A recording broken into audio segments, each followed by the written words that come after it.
नमस्कार। न्यूज़ लंका में आप सभी का स्वागत है। मैं महेश विचारे। दोस्तों, भारत के प्रधानमंत्री नरेंद्र मोदी अभी बंगाल में है। वहाँ पे हुगली के आराम बाग में एक जनसभा को संबोधित करते हुए उन्होंने संदेश खाली का मुद्दा जो है वो उठाया। संदेश खाली में आप जानते हैं कि पिछले कुछ दिनों से जो विषय चर्चा में है कि वहाँ की महिलाओं पर, विशेषतः पिछड़े वर्ग से जो महिलाएं हैं उसमें हिंदू महिलाएं भी बड़ी संख्या में हैं, उन पर बलात्कार किए गए। तृणमूल कांग्रेस के कार्यकर्ताओं ने उन महिलाओं को ऑफिस में ले जाकर, उनके तृणमूल के ऑफिस में ले जाकर उन पर बलात्कार किए गए, उन पर अत्याचार हुए। वहाँ की जो गरीब जो परिवार है उनसे ज़मीनें हथियाई गई और इस तरह से बहुत अत्याचार वहाँ पे होने के बावजूद भी उस पूरे मामले में जो आरोपी था शाहजहां शेख, वो फरार था। पिछले 50 दिनों से वो कहीं पकड़ में नहीं आया था, लेकिन अभी पुलिस ने उसे गिरफ्तार कर लिया है।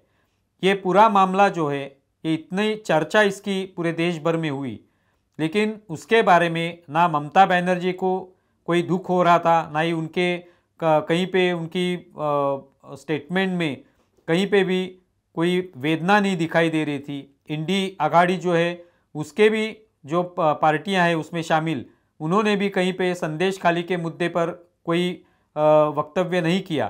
तो इस तरह से ये पूरा मामला दबाने की कोशिश या इसको अनदेखा करने की कोशिश इनकी तरफ से हुई। लेकिन प्रधानमंत्री नरेंद्र मोदी ने महत्वपूर्ण सवाल इस संदेश खाली के बारे में उपस्थित किया और उन्होंने जनता को पूछा कि ये जो सभी हो रहा है इसके बारे में क्या आप ममता बनर्जी को माफ़ करेंगे। ये जो पूरा अत्याचार हुआ है, लोगों पर हमले हुए हैं, जिस तरह से ईडी के अधिकारियों पर भी हमला किया गया, उनको जख्मी किया गया, तो इस तरह का एक वातावरण, कानून का एक जो उल्लंघन है वो वहाँ पे बड़े पैमाने पे हो रहा था। और इसके बारे में नरेंद्र मोदी ने अपने भाषण में कहा, उन्होंने वही बताया कि ये जो ममता बनर्जी सरकार है, खुद ममता बनर्जी एक महिला होने के बावजूद भी इस मामले को गंभीरता से नहीं ले रही है। ये मामला जो है बिल्कुल छोटा है, छुटपुट सी घटना है, इस तरह से ममता बनर्जी इस पूरे मामले को देखती हैं, ये उन्होंने कहा।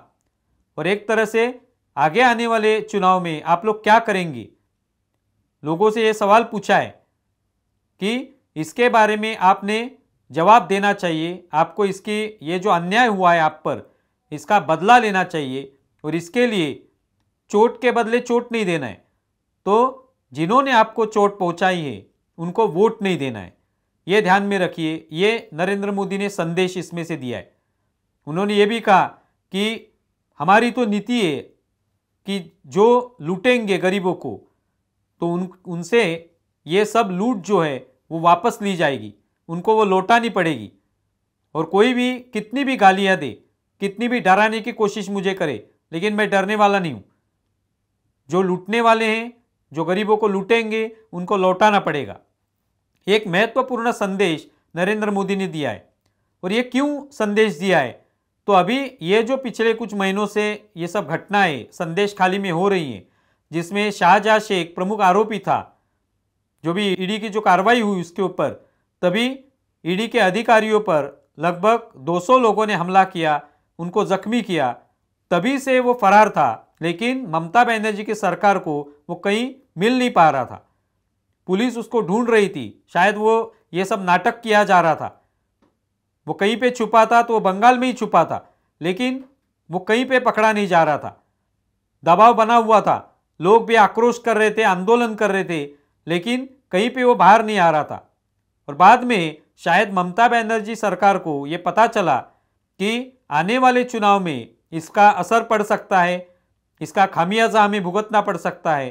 तो फिर आहिस्ता आहिस्ता ये होने लगा कि उसके साथी पकड़े गए और अभी शाहजहां शेख पकड़ा गया है।